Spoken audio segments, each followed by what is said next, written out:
자, 오늘 하나님의 말씀은 구약성경 창세기에 있는 말씀입니다. 창세기 4장 3절로 7절까지의 말씀인데요. 저 파워포인트가 이게 고쳐지질 않았네요. 죄송합니다. 오늘 말씀은 창세기 4장 3절에서 7절까지의 말씀. 다음 화면을 넘겨주세요. 이게 안 돼 있네요. 아이고, 죄송합니다. 자, 우리 모처럼 성경을 같이 좀 찾아보십시다. 성경책이 있으시면 창세기 4장 3절에서 7절까지. 죄송합니다. 이게 미처 바뀌어지질 못했습니다. 구약성경 5페이지에 기록되어 있습니다. 창세기 4장 3절에서 7절까지의 말씀. 자, 찾으셨으면 우리 같이 하나님의 말씀을 같이 읽도록 하겠습니다. 시작. 세월이 지난 후에 가인은 땅의 소산으로 제물을 삼아 여호와께 드렸고, 아벨은 자기도 양의 첫 새끼와 그 기름으로 드렸더니 여호와께서 아벨과 그의 제물은 받으셨으나 가인과 그의 제물은 받지 아니하신지라. 가인이 몹시 분하여 안색이 변하니 여호와께서 가인에게 이르시되 내가 분하여 함은 어찌 됨이며 안색이 변함은 어찌 됨이냐. 내가 선을 행하면 어찌 낯을 들지 못하겠느냐. 선을 행하지 아니하면 죄가 문에 엎드려 있느니라. 죄가 너를 원하나 너는 죄를 다스릴지니라. 하나님의 말씀입니다. 아멘. 이 시간 우리 동영상을 통해서 임재라는 찬양 우리 같이 하나님께 찬양 드리도록 하겠습니다. 여러분들도 속으로 가사를 같이 따라 하시면서 찬양을 드리셨으면 좋겠습니다. 자, 우리 잠깐 기도하겠습니다. 아버지 하나님, 이제 거룩하신 주님의 말씀을 상고하는 시간입니다. 전하는 자의 입술에 파수꾼을 세우셔서 옳은 것만 전하게 하여 주시고, 듣는 자들의 마음도 만져주셔서 풍성한 삶의 열매가 맺히게 하여 주시옵소서. 예수님의 이름으로 기도합니다. 아멘. 자, 악처의 대명사, 철학자 소크라테스의 아내 크산티페라는 여인입니다. 어느 날 소크라테스가 친한 친구의 방문을 받았습니다. 그런데 그때 몹시 화가 난 소크라테스의 아내가 남편의 친구가 찾아온 것에도 아랑곳하지 않고 계속 큰 소리로 남편에게 소리를 치고 있었어요. 그러거나 말거나 소크라테스는 아내하고 말다툼을 하지 않고 찾아온 친구하고 대화를 나누려고 했습니다. 그런데 그 소크라테스의 아내가 갑자기 커다란 물통에 물을 가득 담아가지고 와서 그것을 소크라테스의 머리에 다 쏟아버린 겁니다. 여러분 생각해 보세요. 그 친구가 얼마나 놀랐을까요? 근데 더 놀라운 것은 소크라테스의 반응이었습니다. 수건으로 천천히 물을 닦아내면서 친구에게 이렇게 말했다고 합니다. 여보게, 너무 놀라지 말게. 천둥이 친 후에는 반드시 소나기가 내리는 법이라네. 이렇게 말을 했다는 거예요. 이 말 한마디에 그 친구는 아주 손뼉을 치면서 웃음을 터뜨렸고 그 황당한 분위기를 잘 수습할 수 있었다. 이렇게 기록이 남아 있습니다.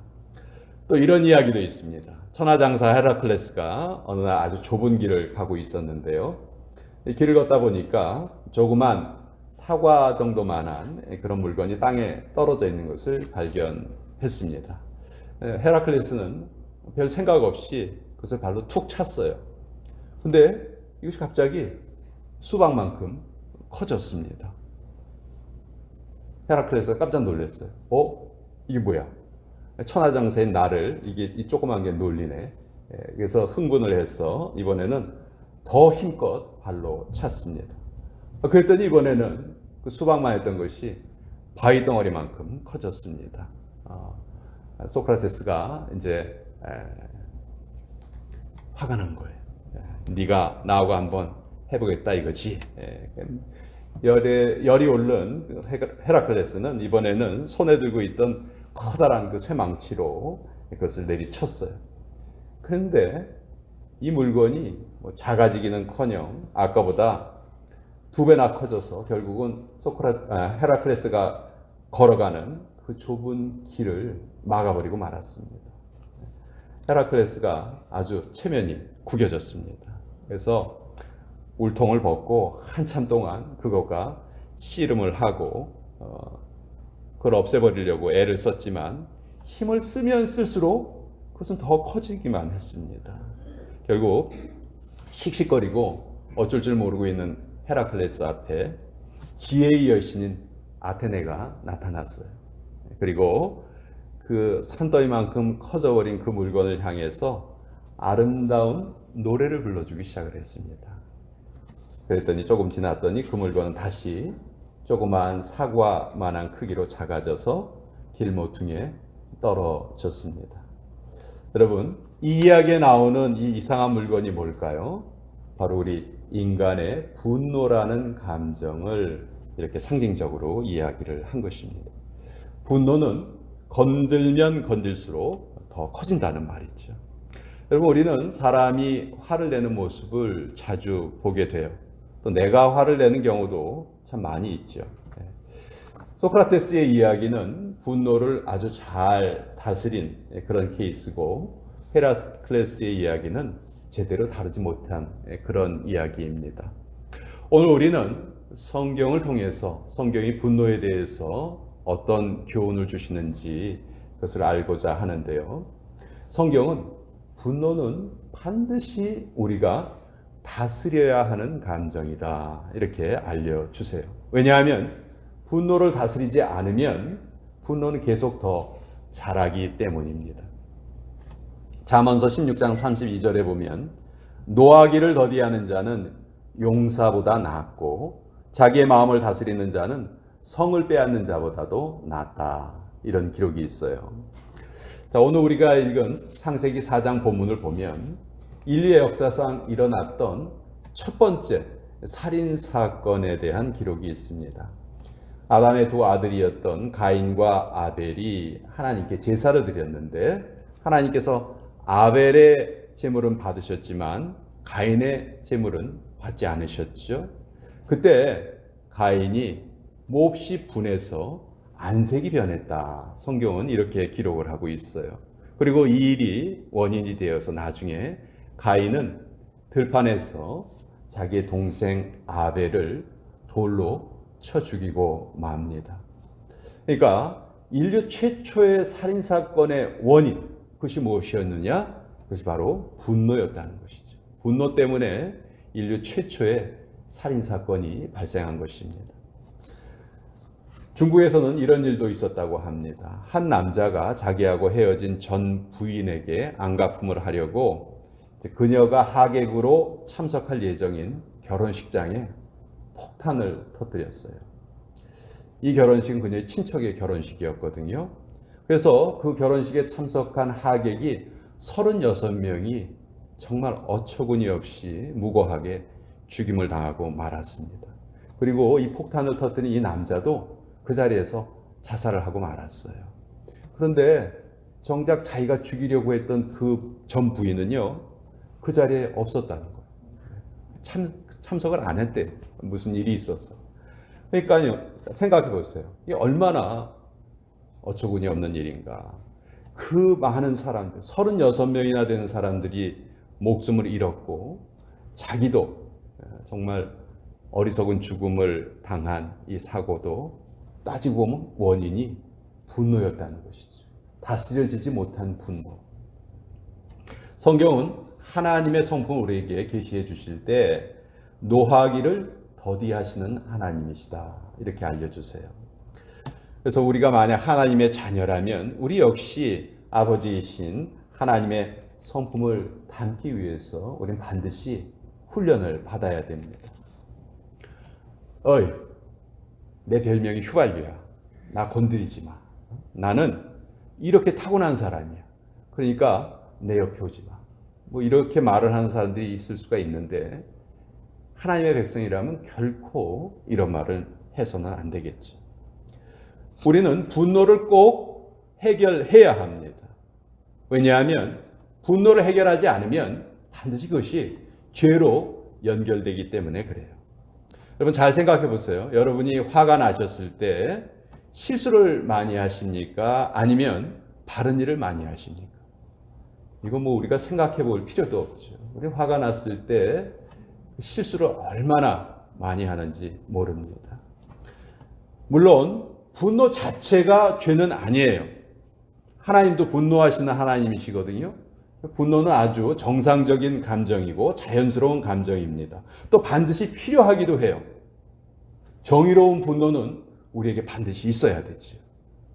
문제는 분노가 통제되지 못하고 다스려지지 못할 때, 그때가 문제입니다. 이럴 때는 반드시 죄와 연결이 되는 거예요. 자, 가인과 아벨의 사건으로 다시 한번 돌아보겠습니다.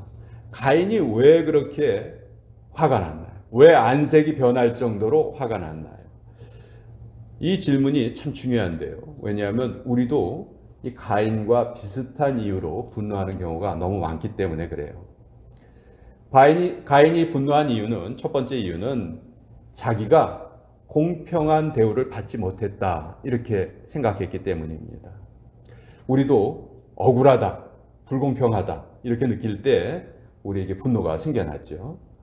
자, 구체적으로 가인이 분노한 이유는 자기가 드린 제사를 하나님께서 연락하지 않으셨기 때문인데, 그렇다면 왜 하나님께서 가인의 제사를 받지 않으셨을까? 우린 그것도 한 번 더 생각을 해봐야 되겠죠. 자, 가인과 아벨이 서로 다른 제물로 제사를 드렸어요.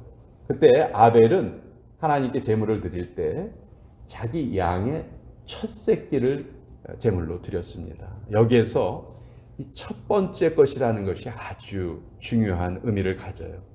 성경을 보면 첫 열매는 하나님의 것이다.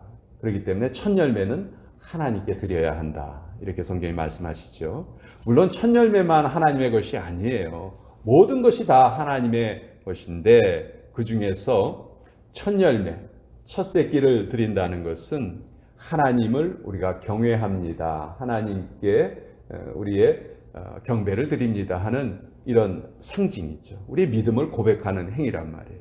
제일 좋은 것을 드림으로 모든 것이 다 하나님이 우리에게 주신 선물입니다. 이것을 우리가 고백을 하는 것이죠. 분명히 가인과 아벨의 아버지였던 아담이 이 아들들에게 제사 드리는 법을 알려주었어요. 첫 열매, 첫 새끼는 하나님의 것이니 반드시 그것을 제물로 드려라. 그런데 가인은 이 말을 아주 가볍게 생각했습니다. 첫 열매를 드린 게 아니에요. 가인이 드린 제물에는 첫 열매란 말이 없어요. 그냥 아무거나 드린 거예요. 그래서 히브리서 11장 4절은 이 사건을 이렇게 해석을 합니다.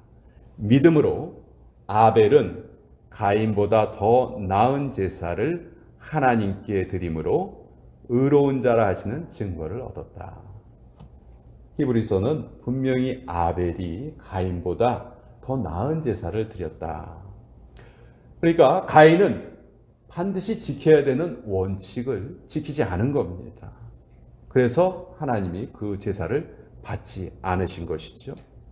자, 누가 잘못한 것입니까? 가인이 잘못했죠. 가인이 그 원칙을 지키지 않았으니까. 근데 가인은 자기가 원칙을 지키지 않고도 화를 내고 있어요. 아까 우리가 불공평한 대우를 받고 있다 하는 그 생각이 우리를 분노하게 만드는 것이라고 했지만, 사실 내가 그 원인을 제공하지 않았는가, 내가 먼저 잘못하지 않았는가, 우리는 그것을 반드시 한번 살펴봐야 돼요. 가인이 분노한 두 번째 이유는 인간관계를 경쟁관계로 보았다는 것입니다. 여러분, 가인과 아벨은 형제지간이죠. 자, 그러면 형인 가인이 동생인 아벨을 볼 때 이 아벨은 나에게 하나밖에 없는 귀한 동생이다. 사랑스러운 내 동생이다. 이렇게 봐야 하겠지요. 그런데 가인이 아벨을 볼 때 그렇게 보지 않은 거예요. 요 아벨 때문에 내가 비교를 당하는구나. 요 아벨 때문에 내가 손해를 보는구나. 아벨만 없으면 내가 더 인정을 받을 수 있을 텐데. 이런 생각을 하게 된 것이죠. 이 생각이 비하게 되어서 내가 이 아벨을 없애야지만 인정을 받을 수 있겠구나. 이렇게 이 생각이 비하게 된 것입니다. 이것이 바로 경쟁 심리예요. 만약 가인이 아벨이 드린 그 제사를 하나님께서 연락하시고 자기 것은 연락하지 않으셨을 때 만약 가인이 내가 참 동생 하나 잘 뒀구나. 내 제사는 안 받으셔도 그래도 내 동생이 드린 제사는 받으시는구나. 만약 이렇게 생각했다면 이런 비극은 절대로 일어나지 않았겠죠. 가인에게는 불행하게도 이런 형제의식이 없었습니다. 가인은 이렇게 인간관계를 경쟁관계로 봤기 때문에 분노를 느끼게 된 것이죠. 다른 말로 하면 우리가 인간관계를 경쟁관계로 보지 않는다면 우리는 분노를 막을 수 있다는 것이죠.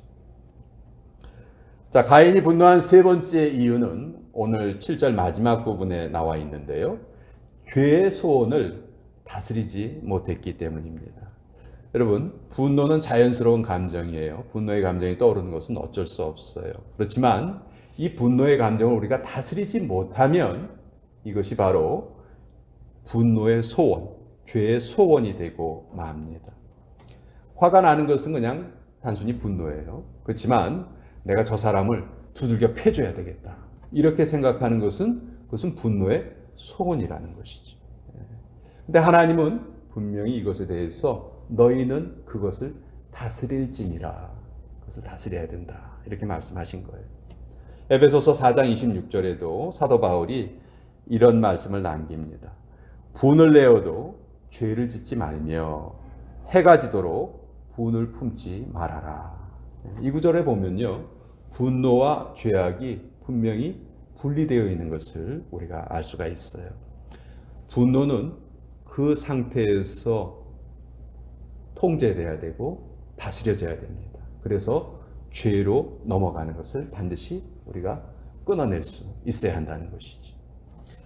자, 이렇게 우리가 분노에서 자유로운 삶을 살아야 되는데요. 먼저 분노의 원인이 상대방이 분노하거나 또 내가 분노하는 원인이 혹시 나에게 있는 것은 아닌가? 그것을 한번 우리가 살펴봐야 되겠고요. 대부분은 분노의 원인을 바깥에서 타인에게서 찾으려고 하거든요. 다 이 구질구질한 환경 때문에 내가 이렇게 화가 나는 거야. 저 사람 때문에 내가 이렇게 화가 나는 거야. 이렇게 생각하기 쉬운데 성경은 그렇지 않다. 분노의 원인이 너 자신에게 있는 경우가 많다. 만일 가인이 하나님께서 왜 나의 재물을 받지 않으셨을까? 내 동생이 바친 재물과 내가 드린 재물이 무슨 차이가 있을까? 이런 생각을 했다면 내 동생은 첫 새끼를 드렸구나. 첫 번째 것을 드렸구나. 나도 다음서부터는 이렇게 첫 열매로 하나님께 제사를 드려야 되겠구나. 이렇게 생각을 했다면 그 분노가 오히려 성숙의 계기가 되었을 것입니다. 그래서 우리는 분노를 반드시 성경적으로 해소해야 하는데요. 분노를 우리가 무조건 누르고 있는 거, 이거 결코 영적으로 좋은 일이 아닙니다. 그것이 오히려 병이 되는 경우가 많아요. 우리 한국 사람들이 화병이라는 게 참 많죠. 무조건 분노를 누르고 숨기려고만 했기 때문입니다. 심리학자들은 이렇게 분노를 풀어내지 못하고 계속 자기 마음속에 쌓아가는 현상을 수동적인 공격성이다 이렇게 말한다고 해요. 참기는 참는데 사실은 자기 안에 독소가 계속 쌓여가고 있는 것이죠. 그래서 이것이 나중에 아주 엉뚱한 사람에게 분노가 터뜨려지는 경우가 너무 많아요.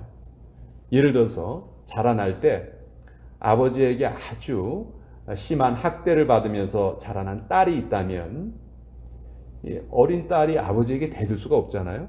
근데 이제 나중에 결혼을 해서 그때 쌓였던 분노가 남편에게 이렇게 터져 나오는 경우가 많이 있다는 거예요.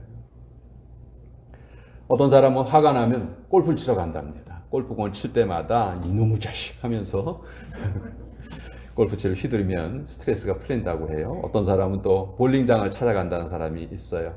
앞에 서 있는 그 볼링 핀을 그 사람으로 생각하고 시원하게 공을 굴려버리면 속이 후련하다고 합니다. 물론 조금은 속이 풀릴 수도 있겠죠. 그렇지만 이건 결코 올바른 방법이 아니에요. 성경적인 방법이 아닙니다. 아주 파괴적인 방법이고요. 이런 방법으로는 분노가 절대로 해소되지 않습니다. 오히려 더 커지죠. 자, 그러면 어쩌란 말이냐. 내 속에서 그냥 분이 부글부글 끓고 있을 때 나는 어떻게 해야 하는가. 성경이 우리에게 알려주시는 첫 번째 방법은 너무도 당연한 방법이고 너무도 쉬운 방법이고, 그렇지만 우리가 너무나 잊기 쉬운 방법, 기도하는 거예요. 기도. 화가 났을 때 즉시로 주님 앞에 우리의 감정을 알려드리는 거예요. 하나님, 제가 지금 화가 나서 어쩔 줄을 모르겠습니다.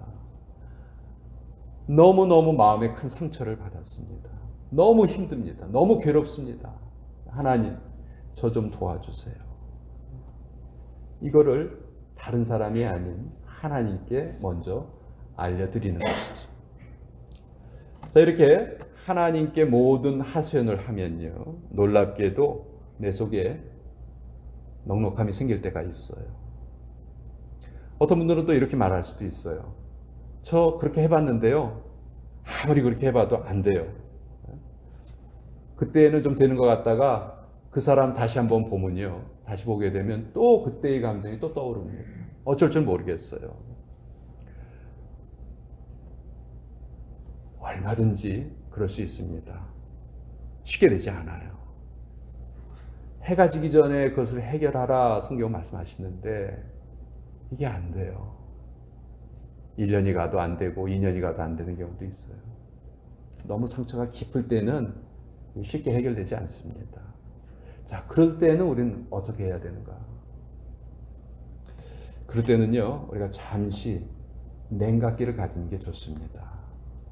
만나기만 하면 화가 나니까 그때는 조금 떨어져 있는 것도 우리가 취할 수 있는 방법이에요. 물론 내가 저 사람 끝까지 안 볼 거야, 이런 마음을 가지고 그래서는 안 되겠죠. 사랑으로 다시 끌어안기 위해서 잠시 나에게 냉각기가 필요하다는 것이죠. 우리가 창세기를 읽다 보면요, 아브라함과 조카 롯이 헤어져요. 왜 헤어지냐 하면 둘 다 아브라함의 가축들도 많아지고 롯의 가축들도 많아지고, 근데 물은 한정돼 있고, 그러다 보니까 이 목자들 사이에 다툼이 생깁니다. 삼촌과 조카 사이에 다툼이 생기고 말았어요. 이때 아브라함이 선택한 방법은요, 롯과 헤어지는 것이었어요. 롯에게 네가 먼저 좋은 땅을 선택해라, 그렇게 선택권을 주죠. 그리고 잠시 떨어져 있습니다. 그렇지만 아브라함이 롯을 영영 안 볼 생각으로 그렇게 했던 것이 아니에요. 롯과 헤어진 후에도 아브라함은 롯을 위해서 계속 기도를 했고, 롯이 나중에 어려움을 겪을 때 제일 먼저 롯을 구하러 달려간 사람이 아브라함이었어요. 또 신약 성경에도 최초의 선교사였던 바울과 바나바 사이에 마가라는 한 인물 때문에 다툼이 생긴 적이 있었습니다. 이때도 바울과 바나바가 서로 헤어져요. 그러나 이 헤어짐도 영원한 헤어짐이 아니었습니다. 나중에 바울은 자기가 그렇게 처음에 배척했던 마가를 다시 끌어안습니다. 우리도 너무 힘이 들 때 이처럼 조그만 잠시 동안에 냉각기를 갖는 것이 좋습니다. 그리고 그 냉각기 동안에 우리가 꼭 해야 될 일이 있습니다. 그 사람을 위해서 기도하는 것입니다. 기도를 들으시는 하나님께서 마침내 우리의 마음속에 넉넉한 화해의 마음을 주실 거예요. 결국 분노를 다스리는 방법은 하나님 앞에 엎드리는 것이다 하는 것을 우리가 다시 한번 깨닫게 됩니다. 우리가 어떤 삶을 살아야 할까요? 늘 같은 일 때문에, 늘 같은 사람 때문에 시험당하고 화를 내는 그런 삶을 살아야 할까요? 아니면 성경적으로 분노를 다스리고 분노로부터 해방된 그런 삶을 살아야 할까요? 우리는 자연스럽게 분노를 가지게 되지만 반드시 성경적으로 해결하는 훈련을 우리는 반드시 받아야 합니다. 나는 훈련 받을 필요 없어. 그런 사람이 여기 아무도 없습니다. 매일매일 그것에 대해서 훈련 받아야 돼요. 그런 부분에 우리가 너무 약하다는 것을 우리는 스스로 깨닫고 계속해서 기도를 통해서 하나님 앞에 더 가까이 나아가는 그런 삶을 살아야 합니다. 우리 같이 기도하겠습니다. 아버지, 저희들은 죄성을 가지고 태어난 존재들이어서 화를 자주 냅니다. 또 급하고 강한 분노가 일어날 때 얼마나 많은 실수를 하게 되는지 모릅니다. 내가 부당한 대우를 받는다고 생각할 때에도 사실은 그 원인이 내 안에 있는 경우도 너무도 많습니다. 우리 타인과의 관계를 경쟁 관계로 보지 말게 하여 주시고 늘 협동과 연합과 사랑의 관계로만 보게 하여 주시옵소서. 그리고 끊임없이 주님 앞에 엎드림으로 성령님의 다스림을 받아서 분노를 바르게 처리하는 지혜로운 성도들이 우리 모두 다 되게 하여 주시옵소서. 예수님의 이름으로 기도합니다. 아멘.